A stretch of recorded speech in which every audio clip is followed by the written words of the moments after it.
성령에 이끌려 광야로 가셔서 마귀의 모든 시험에서 승리하시고 이제 사역을 시작하게 되었습니다. 그때 주님께서 이제 거리를 다니시면서 제자들을 부르기 시작하세요. 그리고 만나는 제자들에게 나를 따라오라 말씀을 하십니다.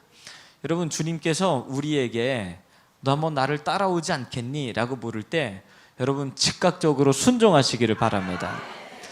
나를 따라오라 라는 이 말씀이 원어 성경에 보면 여러 가지 의미들이 담겨 있습니다. 그냥 나를 좀 따라와 볼래 이런 정도의 차원이 아니라 나를 따라오라는 메시지 안에는 즉각적인 순종을 촉구하는 의미가 담겨져 있습니다. 여러분, 하나님께서 우리에게 무엇인가를 말씀하실 때는 절대 시간을 끌거나 그 순종의 말씀이 내 내면에 떨어지고 나면 그걸 뒤로 자꾸 미루면 안 됩니다. 예를 들면 집회에 참석해서 하나님의 말씀이 우리의 심령 가운데 팡 선포가 될 때가 있어요. 그러면 우리의 심령에 하나님의 말씀이 선포가 되면 즉각적으로 순종해야지, 그러지 않고 자꾸 딜레이 시키고 나중에 순종해야지 미루고 나면 나중에 은혜 받을 때의 감격과 하나님의 임재는 사라지고 더 이상 순종하기 어려운 환경만 쳐다보게 돼요. 여러분, 어제도 목사님 말씀 통해서 은혜를 받았습니까? 맞아요. 은혜 받고 나면 하나님께서 우리에게 무엇인가 지금 제자들에게 말씀하시는 것처럼 이제 나를 좀 따라와라, 이런 명령에 순종을 요구하시는 말씀이 우리의 심령 안에 선포가 되기도 합니다. 여러분, 그때 용기를 내서 믿음으로 순종하시길 바랍니다. 이 마음에 담아두기만 하고 순종하기를 자꾸 뒤로 미루면 처음 마음 같지 않아요. 그래서 말씀에 보니까 제자들이 그 예수님의 말씀을 듣고 그물을 버려두고 예수를 따르니라. 즉시 순종하더라는 겁니다. 즉시. 여러분, 하나님 말씀이 선포되면 어떻게 순종해야 된다고요? 즉시 순종해야 돼요. 말씀이 선포되면 결단하고 즉시 순종하기를 바랍니다.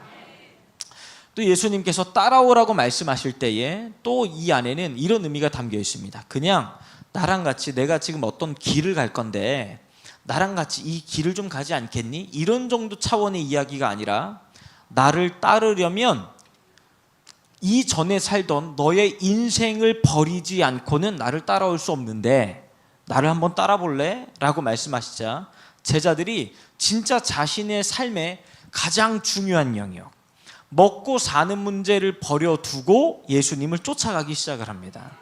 여러분, 우리가 주님을 따른다고 하는 말을 오해하면 안 됩니다. 교회를 열심히 다니는 교회 생활이 마치 예수님을 따르는 제자의 삶이라고 착각을 하면 안 돼요. 여러분, 교회 열심히 다니는 것도 종교 생활로 열심히 얼마든지 할 수 있습니다. 그런데 종교심으로 할 수 없는 게 있어요. 뭐냐? 주님을 따르려면 반드시 내가 버리고 포기해야 되는 삶의 영역들이 있습니다. 이걸 버리고 포기하면서까지 주님을 따른다고 하는 건 진짜 제자의 길로 들어섰다는 증거예요. 아브라함을 부르실 때도 그냥 내가 너한테 지시할 땅으로 가라 하지 않고 내가 너를 지시할 땅으로 가서 복을 주기 원하는데 가기 전에 이건 정리해야 돼 하고 말씀하시는 게 있어요. 본토, 친척, 아비 집을 버리고 내가 너한테 지시할 땅에 들어가면 내가 너에게 하고자 했던 그 약속, 내 이름을 창대케 하고 너를 복의 근원이 되게 할 것이며 내 자손은 하늘의 별처럼 땅의 모래알처럼 이 땅에 편만하게 내가 만들어 줄 거야 하신 그 약속의 말씀을 반드시 이루어 주시겠다는 거예요. 여러분, 주님께서 우리를 따라오라고 하는 그 음성 가운데 우리가 순종하고 있다면 주님과 동행할 때 내가 절대로 함께 가지고 갈 수 없는 것들을 반드시 포기하게 하십니다. 반드시. 할렐루야. 제가 예수님 딱 처음 믿고 나니까 교회, 그냥 예수님 안 믿고 교회 생활 한 3개월 정도 했습니다. 3개월 정도. 그러니까 종교 생활을 한 거죠. 종교 생활. 제가 사모님 반주하시는 그 뒷자리에 앉았는데 설교가 하나도 안 들리더라고요. 그리고 왜 이렇게 예배 시간이 긴지 모르겠어요.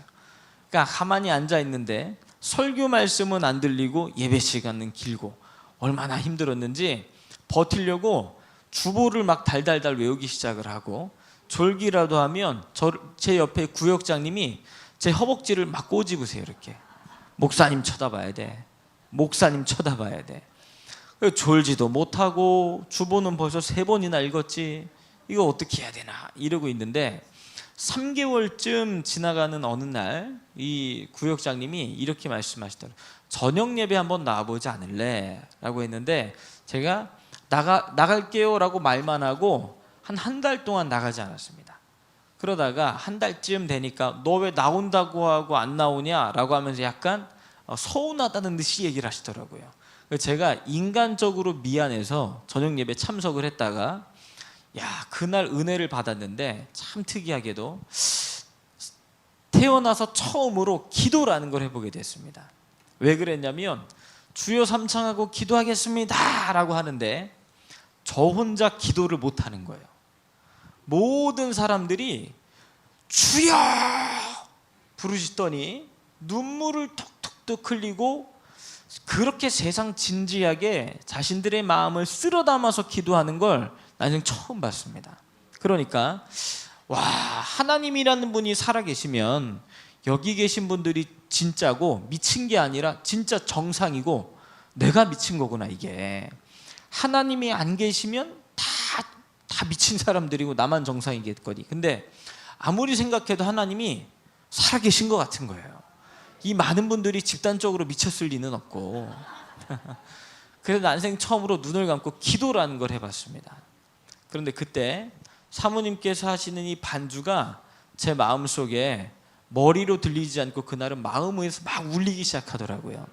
세상 모든 민족이 구원을 얻기까지 쉬지 않으시는 하나님. 근데 이 찬양의 가사가 제 마음속에 막 들리는데 수개월 전에 강단에서 우리 목사님께서 하시는 말씀 중에 이스라엘의 하나님은 쉬지도 아니하시고 주무시지도 아니하신대요. 그 이유가 뭘까라고 설교 말씀 듣다가 고민을 했는데 그날 그 찬양의 가사 속에서 하나님이 제게 응답해 주셨습니다.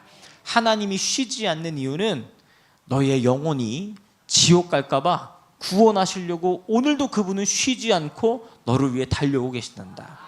근데 그 마음이 제게 인격적으로 들리기 시작하더라고요. 그래서 그날 눈을 탁 감고 내가 진짜 죄인이었구나, 이 말을 주님 제가 죄인이었습니다라고 고백을 하는데 갑자기 눈에서 닭똥 같은 눈물이 똑똑똑똑 막 떨어지기 시작하는 거예요. 처음 경험했습니다. 그렇게 눈물이 나는데 왜 이렇게 마음이 기쁜지 모르겠어요. 그래서 그때 제가 죄인임을 고백하고 늘 강대상에서 십자가에서 예수님이 우리의 죄 때문에 죽었다는 이 사실이 한낱 소설책 같은 이야기인 줄 알았는데 그날 그게 믿어져 버리기 시작을 했습니다. 그때부터 예수님을 따르는 삶이 이제 시작이 된 거예요. 예수님을. 여러분, 교회 생활과 예수님을 따르는 삶을 절대 동일시해서는 안 됩니다. 그렇게 주님을 믿고 따르니까 이제 제 신앙 양심이 작동하더라고요. 누가 말해주지 않아도 내 안에 죽은 영을 살리고 나니 내 영 안에 계시는 성령께서 신앙 양심으로 막 쿡쿡 찌르고 들어오시더라고요. 이제 거짓말하면 안 돼. 이제 하나님을 찬양하게 해야 되는 입술을 가지고 더러운 말을 하면 안 돼. 이걸 그냥 신앙 양심이 제 속에서 쿡쿡 찌르고 들어오니까 누가 가르치지 않아도 입술을 하나님 보시기에 부끄럽게 사용하면 안 되겠더라고요. 그래서 그 16살 나이에 학교 가가지고 이제 제가 선포를 했습니다. 나 이제부터 예수 믿기로 했다. 내가 너희들에게 더 이상 욕을 하지 않겠다. 그러니까 이 친구들이 이상한 사람으로 쳐다보더라고요. 이상한 사람으로. 그때부터 제가 어떻게든 욕을 하게끔 만들려고 막 괴롭히기 시작하더라고요. 한참 찾다가 학교 끝날 때쯤 못 참아서 또 막 욕을 하고, 그러면 교회 와서 또 회개를 하고, 이 반복돼. 예수님을 따르고 싶은데 온전히 따르지 못하는 모습을 보고 계속 회개하고 기도하고 가슴을 찢고, 그렇게 수개월 하다 보니까 진짜 입술에서 그 더러운 말들과 세상을 향한 찬양들이 다 사라지기 시작했습니다. 제가 학교 생활할 때 루틴이 있었어요. 학교 끝나면 노래방을 가야 돼요. 열심히 노래를 부르고 학원에 갑니다. 학원 끝나면 한 번 더 노래방에 가야 돼요. 그러니까 그런 삶을 살다가 교회 오니 야, 이분들은 무슨 재미로 인생을 살까? 아무 재미가 없어. 아무리 쳐다봐도 재밌는 구석이 하나도 없어요. 그런데 제가 예수님 믿고 나니까 그 삶이 그렇게 행복하더라고요.